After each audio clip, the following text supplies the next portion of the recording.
Empecemos con una confesión que yo creo que muchos de sus lectores queremos saber. ¿A usted qué le gusta más, la literatura o el fútbol? No, la literatura me gusta más. A veces me ha puesto a prueba el fútbol con algún partido de la selección nacional en un momento en que tengo que dar una conferencia o algo así, pero bueno, evidentemente mi vocación es la literatura. En algún momento dado me hubiera gustado ser futbolista. Soñó con ser puntero derecho, por ejemplo, o centro Yo delantero. jugaba de extremo derecho justamente y estuve en el equipo de los Pumas. ¿Ah, Me sí? probé con la reserva especial porque llegué a jugar hasta juvenil AA. Obviamente yo sabía que no tenía suficientes facultades. El negro Fontana Rosa solía decir que solo tuvo 2 impedimentos para jugar fútbol. Uno fue la pierna izquierda y otro la pierna derecha. Lo mismo me pasó a mí. Sí. ¿Qué es lo que le encuentra al fútbol que le gusta tanto a un escritor como usted? Yo soy un apasionado primitivo al fútbol, como todos los apasionados del fútbol, pero desde el punto de vista del escritor que se acerca al juego, creo que lo que es fascinante es que se trata de un gran sistema de representación del mundo. Si nosotros queremos conocer la sociedad contemporánea, tenemos que saber cómo se divierte la gente hoy en día. Para conocer el Imperio Romano o el mundo de los mayas, pues también hay que saber cómo se entretenían los romanos o los mayas. Y creo que el fútbol dice mucho de nuestro tiempo, entre otras cosas porque es la forma del espectáculo mejor organizada y repartida en el planeta Tierra. Incluso hay datos geopolíticos como que la FIFA tiene más agremiados que la ONU y además le hacen caso, o sea que... Su último libro, publicado al menos en México, Hay vida en la tierra, es una recopilación de notas publicadas en diarios mexicanos, donde usted empieza relatando es su regreso a México. En El Testigo, el personaje principal es el profesor este que regresa a México después de varios años en Europa. ¿Fue ese regreso parte de lo que usted incorporó para la novela? Porque ahora me cuenta que usted regresó en el 2004, que fue el año en que se publicó la novela, ¿no? Sí. García Márquez decía que cada vez que se encontraba un mexicano en el extranjero, volvía a México el próximo miércoles. Los mexicanos extrañamos mucho el país y la operación de regresar es muy significativa para nosotros. Yo creo que cualquiera que ha salido de su tierra se encuentra con el síndrome de Ulises, o sea, la necesidad de pensar en la posibilidad del retorno. Y siempre este retorno, como en el caso de Ulises, es sorprendente porque la persona que regresa ya no es exactamente la misma que se fue y el país tampoco es exactamente el mismo. Entonces yo he reflexionado tanto en la novela El Testigo como en algunas crónicas sobre este enigma de volver a un sitio que aparentemente es el tuyo, pero que ya ha cambiado. Por eso la novela se llama El Testigo, porque el personaje, más que ser un protagonista de los hechos, al haber estado tanto tiempo fuera de su país, se siente más bien un testigo de ellos. ¿Cuál fue el germen de esa novela? Yo quería escribir una novela sobre el poeta Ramón López Velarde, que fue un hombre excepcional, murió a los 33 años, la edad de Cristo. Fue un hombre que nunca tuvo un reloj, nunca tuvo una casa, un católico pecador. Él mismo habló de sus funestas dualidades. Participó en la Revolución Mexicana, se enamoró de 4 mujeres a las que les propuso matrimonio. Todas lo rechazaron, pero las 4 permanecieron solteras. En fin, es un personaje romántico, muerto en la plenitud de la edad por una neumonía, y que transformó para siempre la poesía mexicana y se sigue recitando además esta poesía. Es un poeta verdaderamente popular, el poeta más y mejor leído de México. Como era un poeta católico, a mí me pareció interesante la idea de escribir una novela sobre él, su legado y la forma en que es interpretado. Y todo surgió de un sacerdote erudito que cree ver en los poemas de López Velarde una revelación religiosa y una prueba de santidad.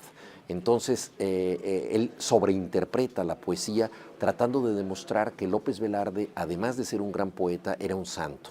Todo esto en un momento en que la religiosidad regresa a México porque hubo un cambio político con la alternancia democrática en el año 2000 que hizo que el partido que llegó al poder fuera un partido católico y una gran tradición mexicana, que es la tradición católica, es la religión del pueblo y todo, que de alguna manera había estado soslayada durante los gobiernos emanados de la Revolución Democrática. Todo este mundo de la religión volvió a ocupar el centro de la escena política. Entonces, me pareció interesante reflexionar sobre la figura del poeta desde la perspectiva de alguien que está fuera de su país y regresa a él mucho tiempo después y encuentra un país diferente que está cambiando, pero en cierta forma está cambiando hacia atrás. Es decir, lo que buscó este gobierno conservador que tuvimos en el poder fue regresar a una época anterior a la Revolución Mexicana. Entonces él está tratando de encontrar claves de su propio pasado, unos papeles perdidos de López Velarde, porque este también es un dato biográfico real. Hay 10 días de su biografía que se desconoce qué pasó con él. Entonces él imagina esos 10 días. Y entonces, bueno, fue la urdimbre, fue el pretexto para iniciar una novela que creció mucho y que trata de muchas otras cosas más. Usted yo creo que es uno de los pocos autores latinoamericanos que se pasea con solvencia como por géneros, novela, cuento, ensayo, teatro, periodismo, literatura infantil incluso. ¿Qué es lo que lo hace buscar tanto en tan distintos géneros? Yo creo que tengo un temperamento muy disperso. Soy una persona que se entusiasma pronto y se aburre muy rápido. O sea, mi umbral de atención suele ser bastante breve, entonces quiero cambiar de cosas, tengo curiosidades muy variadas y pues he tratado de ser fiel a todo esto. Eso de alguna manera es algo que tiene que ver con mi temperamento, pero también soy una persona a la que le aterra la posibilidad de repetirse, de volver a hacer el mismo tipo de literatura. Yo admiro, por ejemplo, a los escritores de novela policíaca que tienen un detective que aparece siempre en cada novela y que tienen planteamientos bastante similares en cuanto a ambientes, atmósferas se refiere en las distintas novelas que escriben. Yo necesito cambiar, por supuesto que la voz es la mía y hay consonancias de estilo entre un libro y otro, pero el hecho de pasar, por ejemplo, de un cuento para niños a un ensayo, me provoca tales desafíos que es muy difícil que yo siga utilizando los recursos del cuento infantil en el ensayo sobre literatura. Y al pasar del ensayo a una crónica de fútbol, pues tampoco puedo utilizar esos recursos. Me parece un poco peligroso, como decía André Gide, escribir con el impulso adquirido. O sea, tener un libro que te despierta ciertos reflejos literarios y luego el siguiente libro pues, puede estar exactamente en la misma sintonía y a veces eso se vuelve aburrido. Hay escritores que de pronto leemos y uno dice, pues es que en realidad escribió un solo libro repartido en 6, que son casi idénticos. ¿Pero se siente más cómodo en alguno de esos géneros? Pues por suerte me siento incómodo en todos, porque las cosas que valen la pena cuestan trabajo, ¿no? Y te ponen nervioso. Lo que pasa es que son nervios distintos. Por ejemplo, escribir un artículo es algo que tiene que ver con la rapidez de la entrega, la contingencia del tema, que puede ser algo de actualidad, la brevedad, la necesidad de ser claro, en fin, una serie de características en donde las tensiones que pones en juego son de un tipo.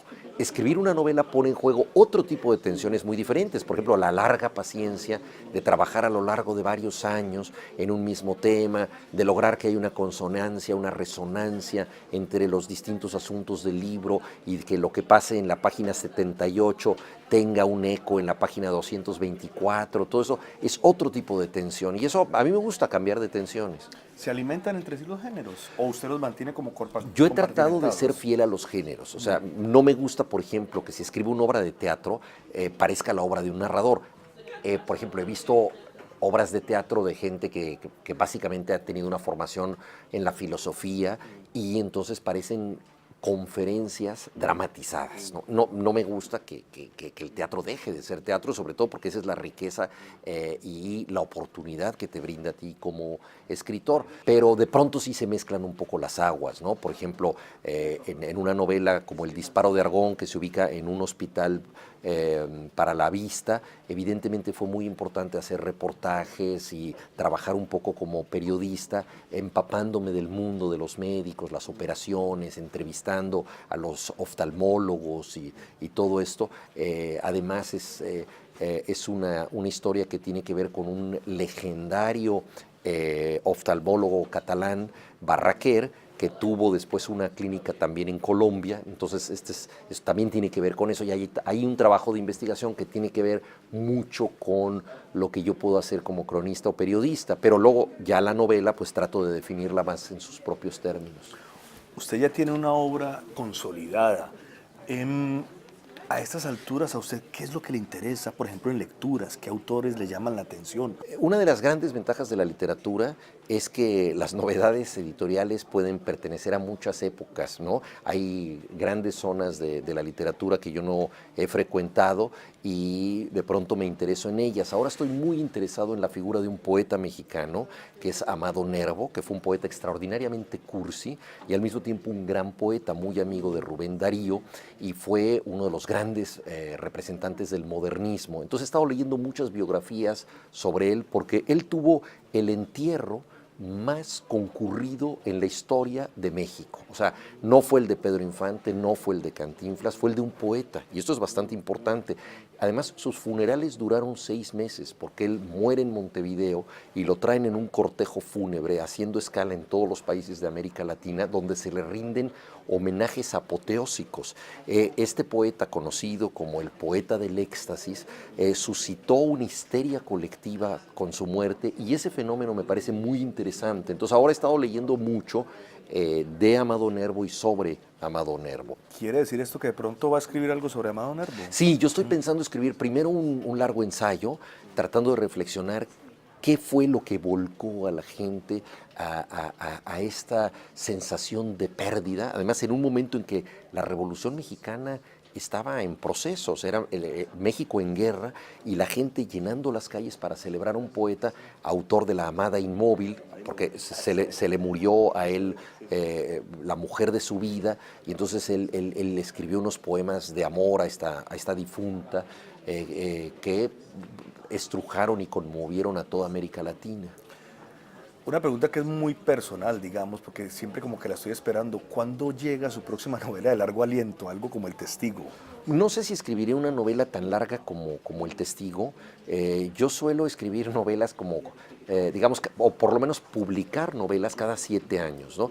Esto no quiere decir que entre tanto esté yo simplemente pensando la novela. Lo que sucede es que por esta dispersión o por esta variedad de géneros que me interesan, voy pasando de uno a otro y como cada 7 años se concluye una novela. Entonces ahora estoy planeando una novela. Es una novela que tiene que ver con lo que hemos estado viviendo en México, la terrible violencia, algo que conocen muy bien los colombianos antes que nosotros, y yo quiero indagar las claves privadas de esta violencia. Creo que solo la literatura te puede dar un retrato más íntimo de lo que es ese proceso de descomposición social. Pero ya está en proceso, digamos. Está en proceso en mi cabeza, está carburando, porque yo tengo una superstición pienso que si tomo muchas notas y tengo ahí un depósito de apuntes, voy a ser más fiel a ese depósito que a mi propio temperamento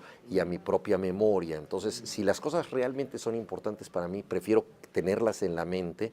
Y si las olvido o dejo de pensar en ellas es que no eran para mí. Entonces ahorita está en este proceso mental esa novela, pero ya bastante avanzada, O sea que al cuando menos como usted proceso. se sentó a escribir El Testigo, lo tenía en la cabeza. Yo tenía en la cabeza la mayoría de las cosas, Wow. porque es un proceso mental de ir pensando, pero claro, tenía eso en la cabeza y a lo largo de 4 años se convirtió en algo bastante diferente, porque en el diálogo con los materiales, con los muchos borradores y todo, vas descubriendo cosas y cambiando situaciones. Por ejemplo, la primera escena que yo había pensado y que escribí es justamente la escena donde un sacerdote trata de probar la santidad de López Velarde a través de su poesía. Y eso para mí era el disparador de la novela y era la primera escena. Eso acabó siendo desplazado como, digámoslo así, a la 5ª escena de la novela. ¿Se sigue usted sorprendiendo cuando llega a México, cuando vuelve a México? Bueno, México no deja de dar sorpresas. A mí me gusta mucho el título de la primera sección de la novela de Roberto Bolaño, Los Detectives Salvajes,